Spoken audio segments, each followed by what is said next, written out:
Phone बजता है रात के अंधेरे में। स्क्रीन की रोशनी अचानक चेहरे पर पड़ी और एक मैसेज था, मुझे मत ढूँढना, मैं हमेशा के लिए जा रही हूँ और पुलिस के पास मत जाना। ठीक उसी वक़्त एक शख्स पुलिस स्टेशन की एक बेंच पर बैठा था। उसने फ़ोन उठाया, स्क्रीन को घुमाया और अफ़सर के सामने रख दिया। देखिए साहब, ये उसी का नंबर है। वो चली गई। अफ़सर ने मैसेज पढ़ा, एक नज़र शख्स पर डाली और फ़ाइल बंद कर दी।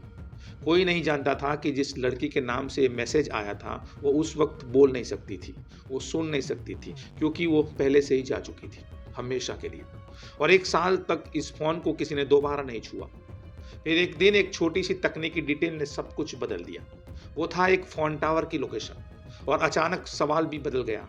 अब सवाल ये नहीं था कि दारा कहाँ है, सवाल ये था कि ये मैसेज असल में भेजा किसने था और कब भेजा था।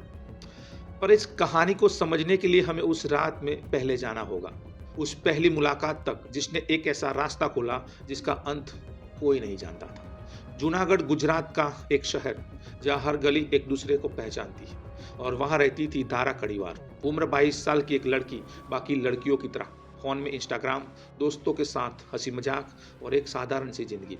उसे शायद अंदाजा भी नहीं था कि उसकी टाइमलाइन पर स्क्रॉल करते हुए वो एक ऐसे शख्स तक पहुंच जाएगी जो उसकी दुनिया पूरी तरह बदल देगा। शाम को ये अक्सर दोस्तों के साथ बाजार निकलती है, चाय की दुकान पर हंसी डंडोलती है और एक मोबाइल स्क्रीन पर बीतता वक्त जिसे हर आम लड़की का होता है। कौन जानता था कि यह स्क्रीन एक दिन उसकी आखिरी निशानी बन जाएगी। उस शख्स का नाम था सूरज सोलंकी, पर लोग उसे गुजरात में उनके नाम से बुलाते थे, सूरज बुआजी। वीडियो में वो जंजीरों से खुद को पीटता था, देवी की भक्ति में कांपता था और झूमता था और कैमरा हिलता था, भीड़ चिल्लाती थी, जय माता दी। हजारों लोग उसे फॉलो करते थे, घर बुलाते थे, पूजा करते थे, पैर छूते थे, आशीर्वाद मांगते थे। पर इस भीड़ भरी छवि के पीछे एक और जिंदगी भी थी, एक पत्नी, 2 बच्चे और एक घर, जिसकी तस्वीरें आज तक सोशल मीडिया पर साझा नहीं हुई। 2021 में दारा और सूरज का रास्ता टकराया। शुरुआत में ये सिर्फ एक फॉलोअर की तरह लगा, पर जल्द ही ये रिश्ता उससे आगे निकल गया। एक दिन कुछ ऐसा हुआ जिसमें कोई नजरअंदाज नहीं कर सकता। दारा ने सूरज पर एक गंभीर आरोप लगाया, दुष्कर्म का आरोप। मामला थाने तक पहुंचता है।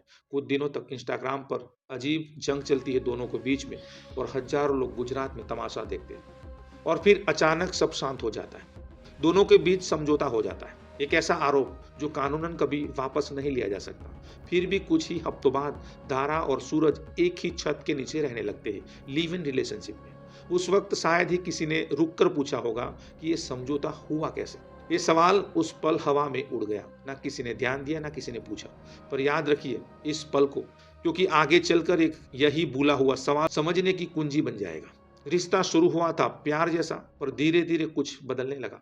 पड़ोसियों को कभी कभी आवाजें सुनाई देती थी, ऊंची आवाजें, फिर एक ही भारी आवाजें और लंबी खामोशी। सूरज को अपनी पुरानी जिंदगी की याद सताने लगी, अपनी पत्नी, अपने बच्चे, और वो अपनी पत्नी और बच्चों के साथ लौटना चाहता था। पर दारा उसकी नई जिंदगी में अब भी मौजूद थी। एक शख्स जिसकी पूरी पहचान त्याग और भक्ति पर टिकी थी। उसकी अपनी निजी जिंदगी अब उसी के लिए सबसे बड़ा खतरा बन चुकी थी। और ठीक वही से उसके दिमाग में कुछ बनना शुरू होता है, कुछ ऐसा जो फिल्म की स्क्रिप्ट जैसा लगता है, लेकिन हर लम्हा असली था। 19 जून 2022 सुबह की धूप थी। एक कार और एक बहाना था कि भाई अहमदाबाद चलना है, हाईकोर्ट वाले केस के लिए वकील को मिलना है। और धारा को कोई शक नहीं होता। भरोसा किया गया, कार में बैठ गई। साथ में थे सूरज सोलंकी और उसका एक दोस्त मीत शाह। रास्ते में चोटीला गांव पड़ता है। तीनों साथ बैठकर खाना खाया, हंसी मजाक हुआ जैसे कोई आम दिन हो।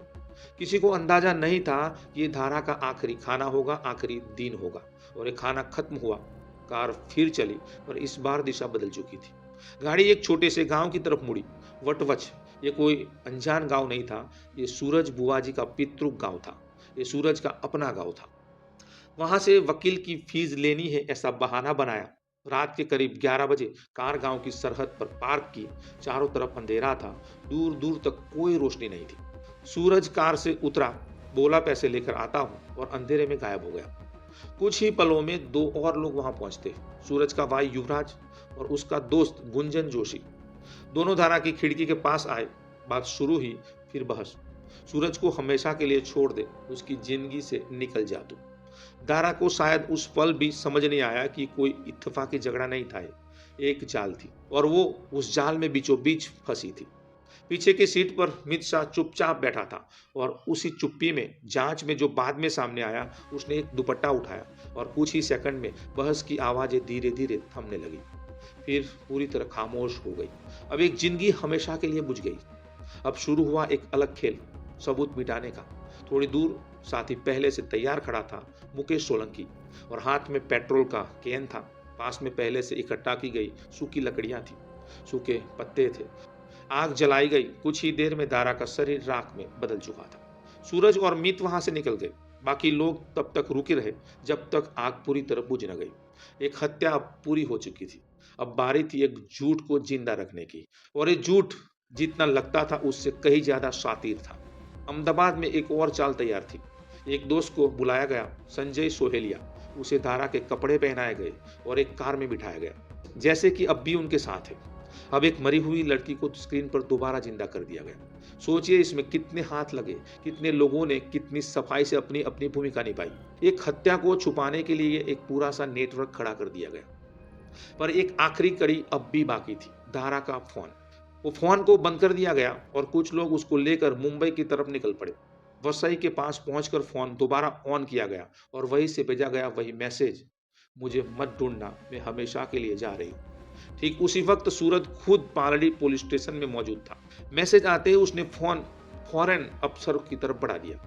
पुलिस ने भरोसा कर लिया, केस वही ठंडा पड़ गया। और एक महीना बीतता है। दारा के भाई ने थाने जाकर औपचारिक शिकायत दी कि मेरी बहन आखिर बार सूरज बुआजी के साथ निकली थी, तब से कोई पता नहीं है। पुलिस के पास पहले से एक सबूत मौजूद था, वही व्हाट्सएप मैसेज जो देखने में बिल्कुल असली लगता था। शुरुआती जांच भी उसी दिशा में मुड़ी। आखिर मैसेज आया था मुंबई के आसपास से, तो ये लगा कि शायद दारा वाकई मुंबई में अपनी मर्जी से चली गई होगी। एक शहर जहां रोज लाखों लोग गुम होते हैं और गुम होकर मिल भी जाते हैं, उसी भीड़ में दारा का नाम भी बस एक फाइल में बंद हो गया। अब परिवार को चैन नहीं था। एक ही सवाल बार बार लौटता, अगर वो अपनी मर्जी से गई है तो एक बार भी पलट कर बात क्यों नहीं करती। परिवार का कहना है कि पुलिस टीम असल में तब हरकत में आई जब मामला गुजरात हाई कोर्ट पहुंचता है। 11 महीने, एक झूठा मैसेज और एक घर जहां एक कुर्सी हमेशा के लिए खाली रहती थी। त्योहार आए गुजर गए, हर दस्तक पर एक ही धड़कन, क्या द्वारा लौटेगी या वो इंतजार कभी खत्म होगा या नहीं। फिर गुजरात राज्य में एक नया अभियान शुरू होता है, गुमशुदा महिलाओं को ढूंढने का। जॉन सात की लोकल क्राइम ब्रांच डीसीपी बीयू जाडेजा की अगुवाई में पुराने बंद पड़े हुए मामलों को फिर से खंगालने लगती है। दारा कड़ीवार की फाइल भी उसी ढेर में पड़ी थी और एक जांचकर्ता ने वही पुरानी फाइल खंगाली और एक मैसेज दोबारा पढ़ा और एक सीधा साधा सवाल पूछा, जो दारा सच में अपनी मर्जी से गई थी तो उसने घर वालों को दोबारा मैसेज क्यों नहीं किया, संपर्क क्यों नहीं किया। एक ही बार भी नहीं। छोटा सा सवाल था, पर उसी सवाल ने पूरी जांच की दिशा बदल दी।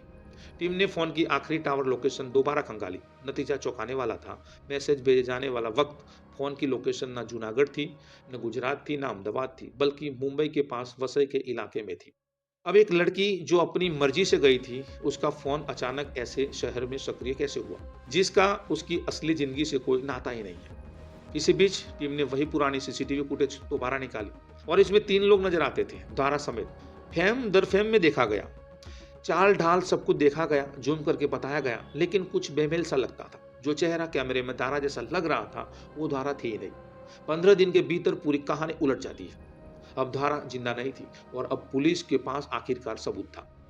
27 मई 2023 सुबह सुबह जॉन 7 की टीम एक एक कर घर पहुंचती है। दरवाजा खड़खड़ाए गए, पड़ोसी खिड़कियों से झांकते रहे। किसी को यकीन नहीं हो रहा था कि वो बुआ जी, जिसे लोग पूछते हैं, अब हथकड़ी में खड़ा था। कुल 8 लोग गिरफ्तार हुए। सूरज सोलंकी, मित शाह, मुकेश सोलंकी, युवराज सोलंकी, गुंजन जोशी और 3 और साथी, जिन्होंने सबूत मिटाने में मदद की थी। पूछताछ कमरे में सन्नाटा था। पुलिस के मुताबिक आरोपी ज्यादा देर टिक नहीं पाए। एक एक कर सब बाहर आने लगा। चोटीला का खाना, वटावच का बहाना और दुपट्टा, पेट्रोल और वो फर्जी मैसेज। 1 साल तक ये लोग बेफिक्र होकर घूमते रहे, मानो कि झूठ इतना पक्का बुना दिया कि कभी पकड़ में नहीं आए। पर पूछताछ के कमरे में वही भरोसा धीरे धीरे टूटने लगा। जिस शख्स ने हजारों लोगों को भरोसा दिलाया, अब वो खुद एक एक सवाल पर लड़खड़ा रहा था। एक एक बात हर बयान में अलग निकली। दुपट्टा असल में किसके हाथ में था, हर आरोपी की कहानी में वो जिम्मेदारी थोड़ी अलग अलग खिसक जाती है। फॉरेंसिक टीम भी घटनास्थल पहुंची, पर शव पूरी तरह जल चुका था। ऐसे में हर सबूत की एक एक परत बयानों और तकनीकी जांच के सहारे जोड़नी पड़ी। कुछ दिनों बाद पुलिस सूरज को लेकर वापस उस इलाके में पहुंचती है। हर कदम हर पल दोबारा दोहराया गया ताकि कोई बड़ी छूट ना हो जाए। एक भगवान का भक्त, एक बुआ जी, अब हत्या के आरोप में सलाखों के पीछे था। खबर फैलते ही गुजरात में गुस्से की लहर दौड़ गई। कोली और ठाकुर समाज की सड़कों पर रैलियां निकली और आवाजों में एक ही मांग थी, फांसी दो। सोशल मीडिया पर भी वही फैली जिस पर कभी सूरज की शोहरत टिकी थी। जिन वीडियो ने उसे बुआजी बनाया था, अब वही वीडियो उसके खिलाफ इस्तेमाल हो रहे थे। पर इंसाफ अभी भी बहुत दूर था। असली लड़ाई अब अदालत में शुरू होनी है। 3 साल जूनागढ़ की सेशन कोर्ट में वही वक्त लगा। गवाहों को सुनने में, सबूतों को परखने में, दलीलों को तोलने में। एक एक कर गवाह कड़कर में आए और सीसीटीवी की कड़ियां जोड़ी। एक झूठ दूसरे झूठ को उगाड़ता गया। बचाव पक्ष भी चुप नहीं बैठा, सबूतों की कमियां गिनाता गया। महीने साल में बदलने लगे। दारा का परिवार भी हर सुनवाई में मौजूद रहता था, इंतजार करता, कभी उम्मीद के साथ तो कभी डर के साथ। और एक सवाल अदालत की गलियारों में बार बार गूंजता रहा, उस रात दुपट्टा असल में किसके हाथ था? महीनों तक इस सवाल का कोई साफ जवाब नहीं मिला और एक सवाल कोर्टरूम के बाहर तैरता रहा। अगर मौत की वजह गला घोंटना थी तो उसकी आखिरी वैज्ञानिक पुष्टि कहाँ थी? वो रिपोर्ट जनता तक कभी नहीं पहुंची। कुछ सवाल अदालत के अंदर पूछे जाते हैं और कुछ सवाल बाहर ही रह जाते हैं। 15 जुलाई 2026, 3 साल की खामोशी और उसके बाद जूनागढ़ सेशन कोर्ट ने वीडियो कॉन्फ्रेंस के जरिए अपना फैसला सुनाया। 5 आरोपी सूरज सोलंकी, मित शाह, गुंजन जोशी और युवराज सोलंकी और मुकेश सोलंकी दोषी करार दिए गए। सजा आजीवन कारावास और साथ में 50,000 का जुर्माना। अदालत ने साफ कहा, जुर्माना न बनने पर 1 और साल जेल में जोड़ दिए जाएंगे। बाकी 3 आरोपियों को सबूतों की कमी के चलते बरी कर दिया गया। कोर्टरूम में एक भारी सन्नाटा था। 3 साल का इंतजार आखिरकार एक फैसले में बदल चुका था। पर एक फैसला हर सवाल का जवाब नहीं होता। आज भी कुछ सवाल अनसुलझे हैं। उस रात दुपट्टा किसके हाथ में था? इस पर अलग अलग बयान अलग अलग जवाब देते हैं। जिन 3 को बरी किया गया उनकी असल भूमिका क्या थी, ये कभी पूरी तरह सामने नहीं आया। और वो पहला आरोप जिस पर कभी समझौता हो गया था, क्या वो समझौता असल में जायज था? ये सवाल आज भी पूरे मामले पर एक साया बनकर मंडराते हैं। दारा का पोस्टमार्टम, उसकी मौत की आखिरी वैज्ञानिक पुष्टि, वो रिपोर्ट आज तक जनता के सामने नहीं आई। क्या यह मामला यही खत्म होता है या कोई ऊपरी अदालत में अपील होगी, ये भी अभी तक साफ नहीं है। जूनागढ़ में आज भी एक घर है, वहाँ एक कमरा है जिसका दरवाजा अब भी वैसे ही खुलता है जैसे कभी खुलता था। एक फोन नंबर है जो अब कभी नहीं बजता। एक कुर्सी है जो खाली रह जाती है। कभी कभी हवा में दरवाजा हिलता है और एक पल के लिए घर में कोई सोचता है कि शायद दारा लौट आई। फिर सन्नाटा दोबारा फैल हो जाता है। दारा कड़ीवार का शरीर राख हो गया, पर उसकी कहानी राख नहीं हुई। काश वो उस रात अहमदाबाद न गई होती। काश किसी ने वो पहला सवाल उसी दिन पूछ लिया होता कि एक गंभीर आरोप इतनी आसानी से सुलझ कैसे गया। क्योंकि कभी कभी सबसे बड़ा जवाब सबसे पुराने सवाल में छुपे होते हैं। बस उस वक्त पूछने वाला कोई नहीं होता। और आप ऐसे ही सच्ची और अनसुनी कहानियां सुनना चाहते हो तो चैनल को सब्सक्राइब कर लीजिए। मिलते हैं मित्रों अगले वीडियो में, तब तक के लिए आप सेफ रहिए, सलामत रहिए। जय हिंद, जय भारत।